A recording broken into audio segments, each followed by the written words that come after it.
Are you encountering "this connection is not private" error in Safari on your iPhone? This can be frustrating, especially when trying to access secure websites. This error usually appears due to issues with the website's SSL certificate, incorrect time settings, or network problems. Here are the steps to troubleshoot and fix the problem. So let's get started. Solution 1. Check the date and time settings.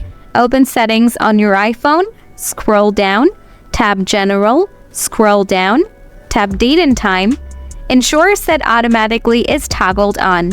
Incorrect time settings can cause SSL errors when connecting to websites. Solution 2. Enable Allow Website Tinting and clear Safari cache and data. Open Settings on your iPhone, scroll down, tap Apps, find out the Safari browser and tap it. Scroll down, tap Off Allow Website Tinting and turn it back on.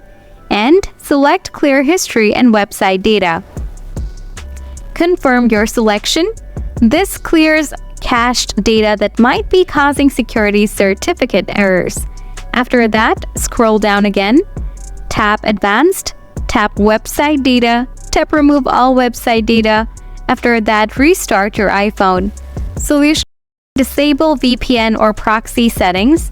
Open Settings on your iPhone, scroll down, and tap General, scroll down, tap VPN and Device Management.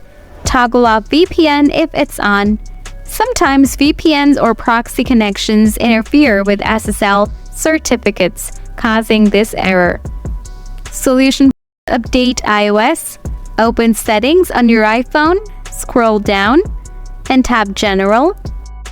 Tap Software Update. If an update is available, tap Download and Install. Running the latest version of iOS ensures you have the most recent security fixes. By following these steps, you could be able to resolve "this connection is not private" error in Safari on your iPhone. If the problem persists, consider contacting Apple support for further assistance.